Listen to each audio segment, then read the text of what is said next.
cara buas negeri Cina perlakukan para maling uang rakyat di negaranya.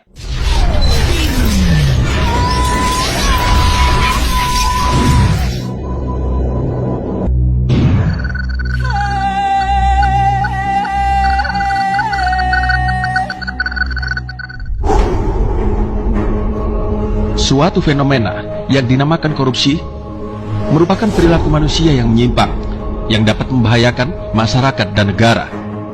Berbagai pendapat timbul tentang korupsi ini, dan berbagai pendapat juga timbul mengenai bagaimana cara yang paling efektif untuk memberantas masalah korupsi ini. Baik dimulai dari sanksi terendah hingga ke sanksi yang tertinggi, yaitu hukuman mati. Cina adalah salah satu negara di dunia ini yang mengatur hukuman mati terhadap pelaku tindak pidana korupsi. Cina menganggap bahwa pidana mati adalah salah satu cara yang paling efektif dalam memberantas maling uang rakyat ini. Dan di Cina, hukuman mati ini dilakukan dengan cara disuntik mati, disetrum, hingga ditembak mati. Berbagai pendapat timbul tentang sanksi pidana ini. Tentu, pendapat itu tidak sama, tergantung dari sudut mana orang itu meninjaunya. Tapi pada umumnya, semua pasti berpendapat bahwa korupsi harus diberantas demi pembangunan dan kesejahteraan sebuah negara. Memang, salah satu penyebab dari suatu tindak pidana korupsi bisa diakibatkan dari adanya celah dari sebuah kebijakan di dalam pemerintahan. Di negeri Cina, korupsi merupakan salah satu tantangan politik dan ekonomi terbesar yang dihadapi oleh Cina di abad ke-21. Korupsi dianggap sebagai salah satu masalah paling besar yang dihadapi Cina saat ini. Karena di samping kerusakan ekonomi, sosial, dan politik yang ditimbulkannya, sifat distribusi tindak pidana korupsi itu juga sangat begitu luas. Cina berusaha keras untuk memerangi korupsi di negerinya. Hal itu dibuktikan dengan memberlakukan hukuman mati, yaitu sebuah hukuman paling berat yang dijatuhkan terhadap para koruptor. Menurut catatan, sejak dilancarkannya gerakan anti korupsi sampai tahun 2002, sudah ada 4.300 orang yang menjalani hukuman mati. Jumlah ini saja telah melebihi jumlah hukuman mati di 68 negara, yang menurut Amnesty International mencapai angka 3.246 orang. Dan yang paling menggemparkan dunia adalah bahwa hukuman mati ini juga diterapkan tidak hanya kepada pejabat-pejabat terendahan atau orang-orang biasa saja, tetapi juga kepada pejabat tinggi negara. Presiden Cina Xi Jinping juga telah berulang kali mengultimatum bahwa korupsi merupakan salah satu ancaman terbesar negaranya.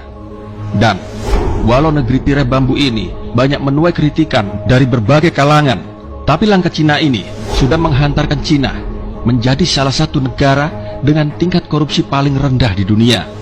Dan karena kebijakan inilah, Cina akhirnya bisa menjadi salah satu negara terkaya di dunia. Berikut adalah 4 cara buas pemerintah Cina agar semua pejabatnya tidak melakukan tindakan korupsi. 1. Malas datang, jabatan akan melayang. Berbeda dengan tanah air, peraturan di negara komunis satu ini terbilang sangat ketat serta mengikat.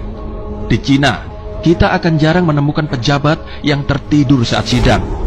Di sana, tidak ada istilahnya pejabat melakukan korupsi waktu.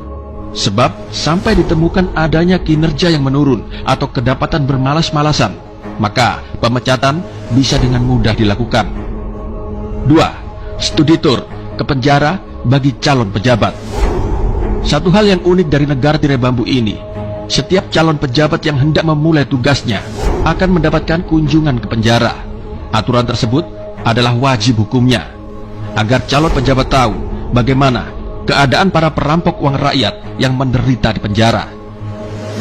3. Menjadi seorang pejabat sama dengan menjadi melarat. Aturan selanjutnya di Cina untuk memberantas korupsi perlu diacungi jempol.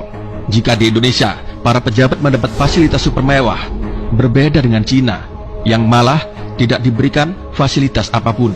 Aturan wajib di sana yaitu pejabat dilarang hidup mewah, mulai dari pemakaman seadanya hingga anggaran yang dibatasi. 4.